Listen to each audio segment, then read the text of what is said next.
and welcome back to the Scrapbook Podcast, Season 2. Make our movie. Same approach, different execution. Please enjoy the show.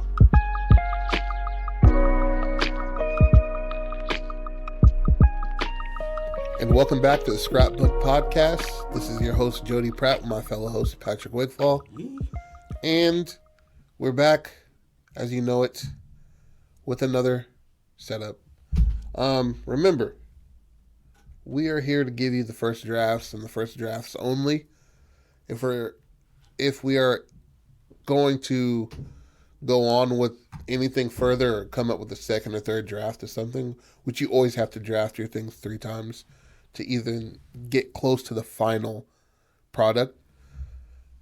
That's just going to be for money, nigga. What the fuck? Nigga? Yeah. Don't try to fucking play me. We like it enough. Somebody's going to like it. Exactly, bro. So I'm picking first. As you know, we have 3 categories. Here, give them to me and then I'll write on them so we know after what they are. Okay. We have 3 categories. We have the setting, we have time period, and then we have the genre. You know which ones they are? When I pick it out, I'll hand it to you. Okay. And then here's a setting, a dungeon. Yo, fuck yes. Right? That's our setting. 1700s. Time period. And then we have dungeon, comedy, 1700s. Yeah.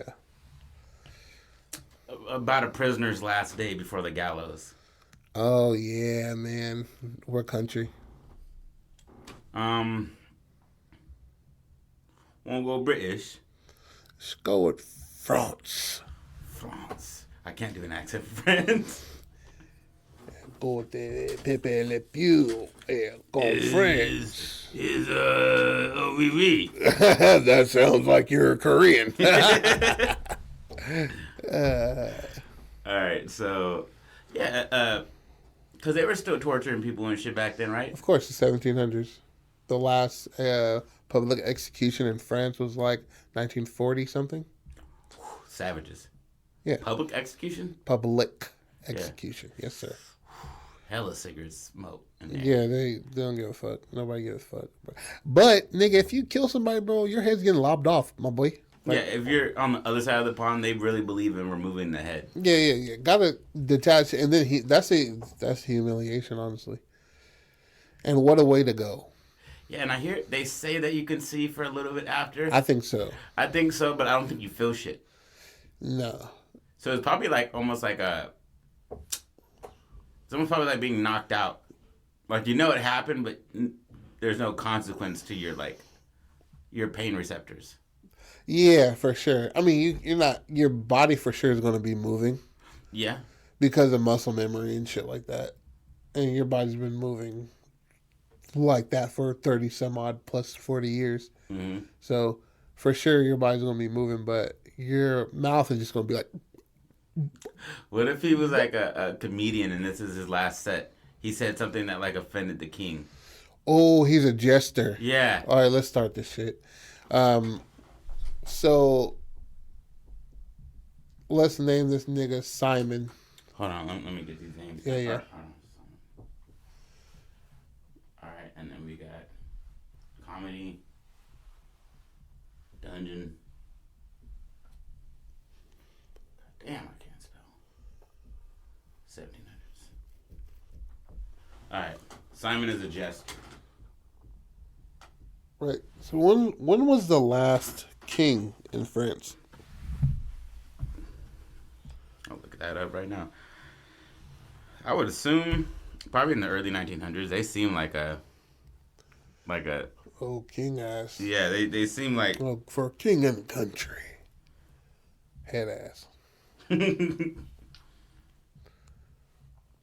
was the last king of France? Ooh, shit. Not even close. What? 1774 to 1791. Louis the XVI. I could never do those numbers. That means 16? Yeah. Okay. You got it, buddy.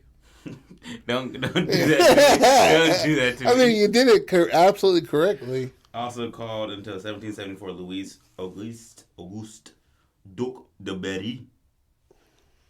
Born August 23rd, 1754, Versailles, France. Versailles? Versailles, yeah, there you go. Died January 21st, 1793 in Paris. So 1700s. Yeah. Was the last king. Yeah. Fuck yeah. How did he die, though? A line of Bourbon monarchs preceding the French Revolution. French Revolution. Maybe that's what pops off the French Revolution. Is this nigga dying? The unjust killing of a jester? Or something. We must never have kings again. Why? Simon, nigga. Nigga was funny. He was hilarious. Although that is not a French accent. I know that. But I don't have a good one. Bloody good hell rising. Is a tomato You, Bridget. I don't know why. Stupid. It's baguette. Spaghetti. That's Italian. Yeah, for sure. All right, let's go. Simon Labette. Labette. I-T or E-T? Let's go I. The 7th. No, yeah, the second. Yeah, let's go with the second. So it comes from a long line of jesters. Okay. And his dad had hoped more for him. Mm-hmm. You know what I mean? So he knows how to do archery. He knows how to do sword fighting and shit. But he can't help the comedic bone in him. Yeah. His grandfather was a jester. His dad was a jester. He felt like comedy runs in my blood. Exactly. I have to do this shit. And he's doing like bits and shit like a legit comedian. Let's call him 28. And back then I was damn near when you were gonna die. He had 6 more good years anyways.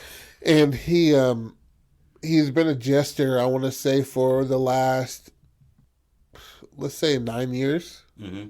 So it's quite a while. You know what I mean? And he, what got him in trouble? Do we figure that out later? I'd say making a remark on the king's smell or something. Oh. Or like making a remark on like, did this nigga kill anybody? Like as far as chop his wife's heads off? I don't know. Because I know that a lot of these old school kings were like off with their head often. Maybe the nigga is a bit of a playboy. The jester? Yeah. And bitches like funny niggas, so... okay. You know what I mean? So, one of the king's wives, he, like, shoots an apple off of her head. She's, oh. And she's, like, touching her, like patting her neck with a handkerchief or some shit, and patting her, like, her breast, and did, like, a... Badooch. And the king was like... Kill him. Right? But only after... Everybody gets a good laugh until the king was like, huh. You know what I mean? Don't touch on my girl like that. But it's whatever. It's for the comedy. He made me laugh. That's his job. So he's summoned, but he doesn't answer the door, right? Mm-hmm. Summoned again. And then the king was just like, I will not stand for this shit. I'm going to summon him myself. I'm going to get him myself. He walks down there. Simon's hitting back shots on his girl. Bow, bow, bow, bow. And she's like, eyes rolled back. Pure seizure. And he's just like, parlez-vous français? No. It's not what he's like. There's no way you can say when you're ass naked and you're wearing his jester hat. Yeah. that this wasn't some shit kind of going on. Well, he pulled your wig all the way off and blowing that back out. And she's just like, and then Simon pulls out a 13-inch dick, bro. You know what I mean? Oh, shit, I'm sorry. And he's just like, Julian! To the dungeons with you, boy. And then he's just like, no, I swear. And so... That's a setup. Yeah, because I want to go. I want to go hard on this one. Yeah. What's the king's name? Well, we'll just be some kind of accurate. Lazy ass niggas. All of them are Louis. Yeah. I mean, the nigga has 16 niggas before him named the same thing. I'm gonna call this nigga August. Because it's Luis August. De Berry. I feel like I'm saying that almost correct. What's the wife's name? We'll call her Penelope. Yeah, I like that. All right. And then we put the reason how he finds himself in the dungeon, because we open up fucking on Penelope. Yeah, fucking on Penelope, just so we remember, because we open up with this nigga chained up, and like one of those old school like, you'll never guess how I found myself here. And he's kind of like doing his like last set. Yeah, and he's like, but it's camera. like first person, but a second person.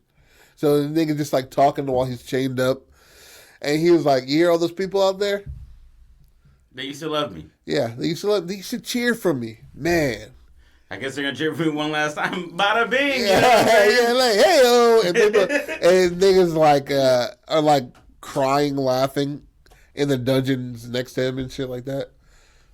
On the chains and shit, he's just like, oh man, my sides are splitting, and he's like half his body's missing or some shit like that. Yeah.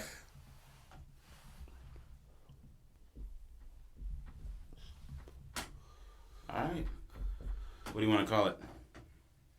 Let's call it The last set. The last set.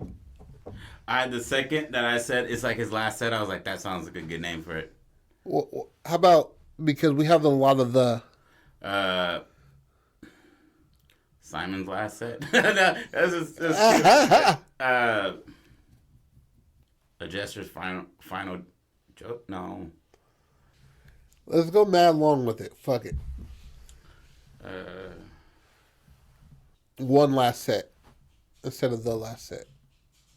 One last set. I like that. Yeah. I like that.